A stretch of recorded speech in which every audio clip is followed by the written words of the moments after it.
జై శ్రీ గణేష. మనం మహాభారతం చెప్పుకున్నాం కదా, ఎంతవరకు వచ్చాము? శాంతి పర్వం 2వ ఆశ్వాసంలో ఉన్నాము. సో ఇప్పటి వరకు ఏం జరిగింది? మహాభారత యుద్ధం ముగిసింది. అదేవిధంగా ధర్మరాజు చక్రవర్తి అయ్యాడు. మరోవైపు అంపశయ్య మీద ఉన్నటువంటి భీష్ముడు కృష్ణున్నే తలుచుకొని ఉన్నాడు. దానితో కృష్ణుడు పాండవులతోటి మనం ఇంకా భీష్ముడి దగ్గరికి వెళ్లాల్సినటువంటి సమయం వచ్చిందని చెప్పేసి పాండవుల్ని, కృపాచార్యుని, యువాచుని వెంట పెట్టుకొని అక్కడ కురుక్షేత్రానికి వచ్చేశాడు. ఈ క్రమంలోనే పరశురాముడి చరిత్రను కృష్ణుడు ధర్మరాజుకు చెప్పాడు. ఇంతవరకు మనం గత ఎపిసోడ్లో చెప్పుకున్నాం కదా. ఈ రోజు ఎపిసోడ్లో అసలు కృష్ణుడికి భీష్ముడికి మధ్య జరిగిన సంభాషణ ఉంటది. భీష్ముడు ఎంతటి గొప్పవాడో కృష్ణుడు చెప్తాడు. భీష్ముడికి 3 వరాలు ఇస్తాడు కృష్ణుడు. అలాగే విధంగా కృష్ణుడి యొక్క గొప్పతనం గురించి భీష్ముడు చెప్తాడు. అసలు ఆ అంపశయ్య మీద ఉన్నటువంటి భీష్ముడి పరిస్థితి ఎలా ఉంది, ఇదంతా కూడా మనం ఈ రోజు ఎపిసోడ్లో చూద్దాం. సో వీళ్ళు వచ్చేసారు, ఓఘవతి నదీ తీరానికి వచ్చేసారు. అక్కడ రథాలను ఆపారు, మెల్లగా దిగారు. నడుచుకుంటూ భీష్ముడు ఉన్నటువంటి అంపశయ్య దగ్గరికి వెళ్ళారు. అక్కడికి వెళ్ళేసరికి కృష్ణుడు అంతటి వాడి కళ్ళలో కన్నీళ్ళు వచ్చేస్తుంటాయి తెలుసా. కన్నీళ్ళు ఆపుకోలేకపోతుంటాడు కృష్ణుడు. అలా అంటే గొంతును అలా సవరించుకొని ఒక్కసారి భీష్ముని ఇలా అంటాడు, మహారాజా మేము వచ్చాము, గుర్తుపట్టావా అని చెప్పేసి. సో అప్పటికి కూడా ఇంకా భీష్ముడు ఇంకా లోపల కృష్ణుని ధ్యానిస్తూ ఉంటాడు. చూసి ఇలా అంటాడు ఇంకా కృష్ణుడు, ఒక్క బాణం ఒంట్లో దిగుతేనే తట్టుకోలేమే, అలాంటివి ఇన్ని బాణాలని ఎలా తట్టుకున్నావయ్యా? ఇంత కష్టంలో కూడా నాకు ఇది కష్టంగా ఉందని ఒక్క మాట అనడం లేదు. అసలు నీలాంటి గొప్పవాడు మరొకడు ఉంటాడు అంటాడు. ఇక్కడ భీష్ముడి గురించి కృష్ణుడు చెప్తాడు. ఇది నేను చదువుతుంటాను, వినండి. ఎందుకంటే ఏ సెంటెన్స్ కూడా మిస్ చేయడం నాకు ఇష్టం లేదు. ఇలా అంటాడనమాట మొత్తానికి. ఒక్క బాణం ఒంట్లో గుచ్చుకుంటేనే ఎంతో బాధపడుతుంది. అలాంటివి ఇన్ని బాణాలు శరీరంలో గుచ్చుకున్నా కూడా పిసరంతా కూడా చలించకుండా ఎలా ఉండగలిగావయ్యా? ఏ రోజు నువ్వు కలిమికి పొంగలేదు, లేమికి కుంగలేదు. దేవతలైనా సరే నువ్వు దేవతలకైనా ఉపదేశిస్తావు, అంతటి స్థాయి నీది. నీకు మరొకరు ఉపదేశించాల్సినటువంటి అవసరం లేదు. నీకు అన్నీ తెలుసు. ప్రాణుల పుట్టుక, మనగడ, భూత భవిష్యత్తు గురించి కూడా నీకు బాగా తెలుసు. నువ్వు రాజువి, అలాగే విరాగివి. నీ అంత అందగాడెవరున్నారయ్యా? ఐశ్వర్యవంతుడివి నువ్వు. అయినా కూడా మచ్చలేని మనుగడ సాగించావు. స్త్రీల మనస్సు కరిగించేటువంటి చతురుడివి, అయినా కూడా బ్రహ్మచారిగా ఉండావు. ఒక్క మాట చెప్తాను, దేవతలు, రాక్షసులు, యక్షులు, నాగులు, గంధర్వులు ఇంతమంది కలిసికట్టుగా వచ్చి నీతో యుద్ధం చేసినా కూడా వాళ్ళందరినీ ఓడించగలిగే సత్తా నీలో ఉంది. ధమము, సత్యము, తపము, వేదాలు, ధనుర్వేదాలు ఇవన్నీ నీ వేళ్ల మీద ఉంటాయి. నీకంటే గొప్పవాడు మరొకడున్నాడా? 1000 మాటలు ఎందుకు, ఒక్క మాట చెప్తున్నాను విను. అంపశయ్య మీద పడుకొని నా చావు నా ఇష్టం అన్న మనిషి ఏ యుగంలోనైనా ఉన్నాడా? అసలు అలాంటి వ్యక్తి గురించి మనం విన్నామా? నువ్వు తప్ప ఇలాంటి వారు మరొకరు లేరు. నీకు తప్ప ఇది మరొకరికి సాధ్యం కాలేదు. గుణాలలో దేవేంద్రుడు కూడా నీకు సాటిరాడు. అంతటి గుణవంతుడివి నువ్వు. నీ మహిమలన్నీ మునులు చెప్తుండగా నేను ఎన్నో విన్నానంటే నీ గురించి మునుల ద్వారా నేను ఎన్నో విషయాలు తెలుసుకున్నాను అంటాడు.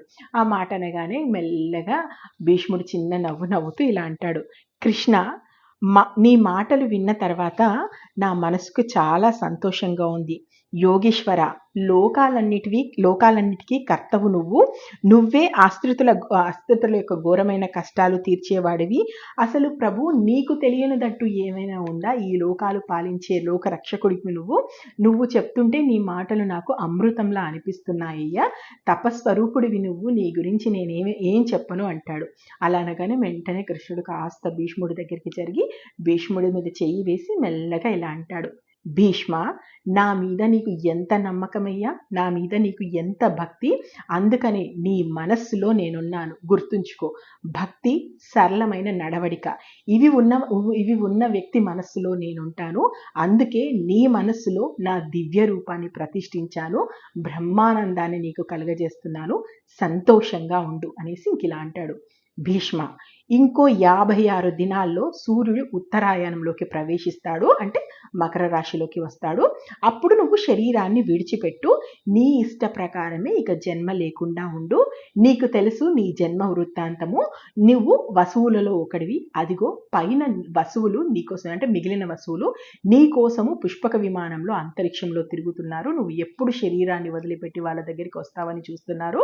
అంత గొప్పవాడివయ్యా నువ్వు. అని చెప్పేసి ఇంకా ఇలా అంటాడు భీష్ముడు. అయితే ఇక్కడ మనకు ఒక సందేహం వచ్చింది కదా, ఇంకో 56 దినాల్లో సూర్యుడు ఉత్తరాయణంలోకి వస్తాడని ఇక్కడ కృష్ణుడు అన్నాడు. అయితే భీష్ముడు అంపశయ్య మీద ఎన్ని రోజులు ఉన్నాడు అంటే ఆ తిథులు ఆ గడియలు లెక్క పెట్టి పండితులు 58 అంటారు, ఇక్కడ 56 అంటే అదొకటి 57 అన్నాడు కృష్ణుడు. సో 57 58 అంటే పండితులు ఆ తిథులు ఆ లెక్కలు వాటిలోకి మనం వెళ్ళడం ఎందుకు, 58 అయితే 58 అనుకోండి, 57 అయితే 57 అనుకోండి. సో మొత్తానికి అంపశయ్య మీద ఇంకా ఉండాల్సింది చెప్పాడు. సో అమావాస్య రోజు యుద్ధం స్టార్ట్ అయితే మరి భీష్ముడు పడిపోయిన దగ్గర నుంచి మళ్ళీ మకర రాశిలోకి వెళ్ళేసరికి ఈ తిథులు ఈ లెక్కలన్నీ కూడా వాళ్ళ దాని ప్రకారం పండితులు చెప్పే దాంట్లో కొంచెం హెచ్చు తగ్గులు ఉన్నాయి. మనకు వ్యాస మహాభారతం ప్రకారం 58 రోజులుగా ఉంది. సో అది మీ ఇష్ట ప్రకారం చూసుకోండి. మనకు అంటే ఎక్కడ దాని నుంచి మనం ఏం నేర్చుకుంటాం అనేది ముఖ్యం, కానీ తిథులు అంటే అంత పర్టికులర్ సంఖ్య ఎందుకు, ఒకవేళ మీకు కావాలంటే చూసుకోండి. భీష్ముడు అంపశయ్యకి సంబంధించి అయితే 58 రోజులు ఉంది అని చెప్పేసి నేను తెలుసుకున్న దానికి సంబంధించి ఉంది. సో ఇప్పుడు కృష్ణుడు ఇలా చెప్పాడు కదా, చెప్పేసి ఇంకొక మాట అంటాడు. ఏమంటాడంటే, అంటే నీలాంటి మహాజ్ఞాని ఇంకొకరు లేరు, దేవతలు సైతం నువ్వు ఏం చెప్తావా అని ఎదురు చూస్తుంటారు, అంతటి జ్ఞానవంతుడివి నువ్వు. ఒకవేళ నువ్వు శరీరాన్ని వదిలితే నీతో పాటే ఈ జ్ఞానం అంతా కూడా పోతుంది. 4 వర్ణాలు, 4 ఆశ్రమాలు, 4 వేదాలు, సంసారం, సన్యాసం, సంఖ్యాయోగం, పురాణాలు, ఇతిహాసాలు, ధర్మశాస్త్రాలు ఇవన్నీ కూడా నీ అంత గొప్పగా తెలిసిన వాడెవడూ లేడు. కాబట్టి నువ్వు ఈ విషయాలన్నీ కూడా ఇక్కడ ఉన్న వాళ్ళందరికీ కూడా చెప్పు, ముఖ్యంగా అని చెప్పేసి ధర్మరాజుని చూపిస్తూ, చూడు ఇతడు తన వాళ్ళను చంపుకున్నటువంటి బాధ దుఃఖంలో ఉన్న జ్ఞానాన్ని కూడా పోగొట్టుకున్నాడు, మొత్తం వైరాగ్యంలో ఉన్నాడు ఇతనికి ఇప్పుడు ధర్మ మార్గాన్ని సూచించాల్సినటువంటి బాధ్యత నీదే అని చెప్పేసి ధర్మరాజును ముందుకు తీసుకొచ్చి నిల్చోబెట్టి ఇక ఇతనికి ధర్మబోధ చేయి, ఇక్కడ ఉన్న వాళ్ళందరూ కూడా నువ్వు ఏం చెప్తావా అని వినడానికి సిద్ధంగా ఉన్నారు, పైన దేవతలు సైతం నువ్వేం చెప్తావా అని చూస్తున్నారు అని చెప్పేసి శ్రీకృష్ణుడు అంటాడు. అనగానే భీష్ముడు ఇలా అంటాడు, అయ్యా బ్రహ్మదేవుడు కూడా నీ ముందు నోరు విప్పలేడు, బ్రహ్మానికి నువ్వే అధిపతివి, నీ మాటల్లోనే అంతా ఉంది, నీ సన్నిధిలోనే అంతా ఉంది.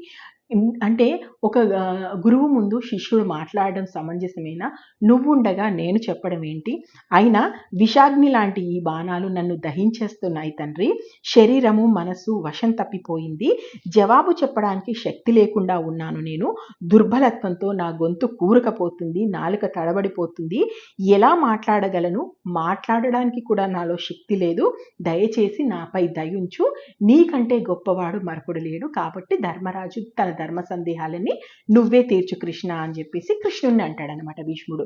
అప్పుడు మళ్ళీ కృష్ణుడు ఒక చిన్న నవ్వు నవ్వి, సరే అలా అంటున్నావు కదా, అయితే విను, నీకు నేను 3 వరాలు ఇస్తున్నాను, ఆ వరాలు ఏంటో చెప్తాను విను.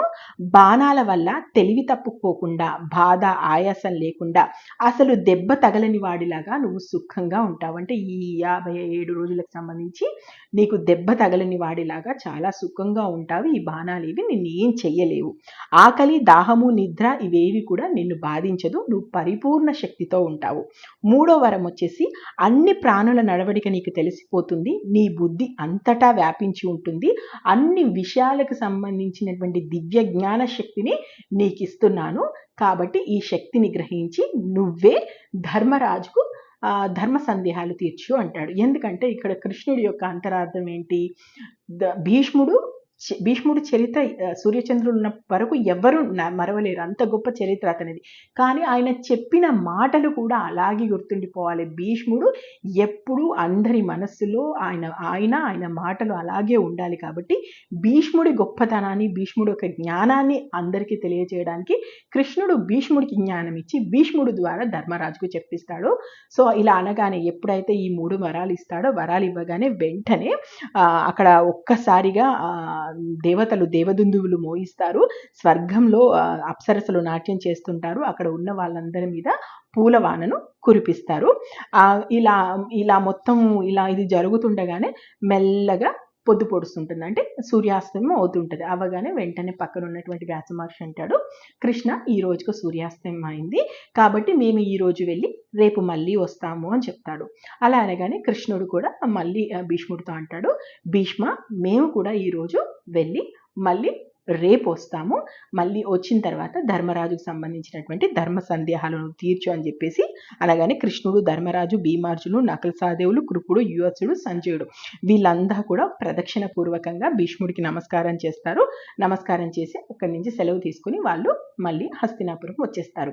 ఈ హస్తినాపురం వచ్చేసిన తర్వాత మళ్ళీ తెల్లారి వెళ్తారు కదా. మనకు గుర్తుంచుకోండి, భీష్ముడికి ధర్మరాజుకు జరిగిందంతా కూడా ఇలా ఒక రోజులో జరిగిపోయిందో, ధర్మరాజు అన్నగానే భీష్ముడు చెప్పిందో ఉండదు. అసలు మీరు శాంతి పర్వంలో 2వ ఆశ్వాసం చదివి తీరాల్సిందే. మనకు ఎలాంటి సందేహాలు ఉండని, అసలు మనకు రాని సందేహాలు కూడా ధర్మరాజు అడుగుతాడు భీష్ముడిని. భీష్ముడు ప్రతి దానికి సమాధానం చెప్తాడు. అసలు భీష్ముడి దగ్గరికి వెళ్ళే క్రమంలో కూడా ధర్మరాజు ఎలా వెళ్తాడంటే, రాజనీతి అనేది ఎలా ఉంటుందంటే, ధర్మ సూక్ష్మాలు తెలుసుకోవాలనుకున్నప్పుడు ఎంత గోప్యంగా అంటే, ధర్మరాజు తనతో పాటు ఎవరిని తీసుకెళ్లాడు, ఎందుకంటే ఆ రోజు వచ్చిన వాళ్ళు ఉన్నారు, మళ్ళీ తెల్లారి ఎలా వెళ్ళాడు, ఎలా సిద్ధమయ్యాడు, భీష్ముని ఎలా కలిశాడు, కలిసిన తర్వాత భీష్ముడు ఏ రకంగా మొదలుపెట్టాడు, అసలు ధర్మరాజు అడిగినటువంటి మొదటి ప్రశ్న ఏంటి, వీళ్ళకి మధ్య జరిగింది. అసలు మనం ఎన్ని ఎపిసోడ్స్ చెప్పుకుంటామో మనకు తెలియదు. నేను ఏది మిస్ చేయను, చదువుతాను, చదివింది చెప్పుకుంటూ వెళ్ళిపోతాను. సో ఈ రోజుకు సంబంధించి అయితే ఇది. మొత్తానికైతే వాళ్ళు వచ్చి భీష్ముని కలిశారు. భీష్ముడు ఇప్పుడు ఆయనకు అంపశయ్య మీద ఉన్నట్టుగా లేడు. ఆయన పూర్ణ జ్ఞానంతో, చక్కని శరీరంతో, అద్భుతమైనటువంటి శక్తితోటి, కొత్త కృష్ణుడు ఇచ్చినటువంటి కొత్త శక్తితో, నూతన ఉత్తేజంతో ఉన్నాడు. మరి భీష్ముడు ధర్మరాజుకు ఏం చెప్తాడనేది మనం రానున్న ఎపిసోడ్స్లో చూద్దాం. నేను మహాభారతం ఉన్నది ఉన్నట్టుగా చెప్తున్నాను. మీకు నచ్చితే ఆశీర్వదించండి. మహాభారతంలో ఇప్పటి వరకు ఏం జరిగిందో తెలుసుకోవాలనుకుంటే మన ఛానల్కి వెళ్ళండి, మహాభారతం ప్లేలిస్ట్ ఉంది, చూడండి. Thank you. జై హింద్.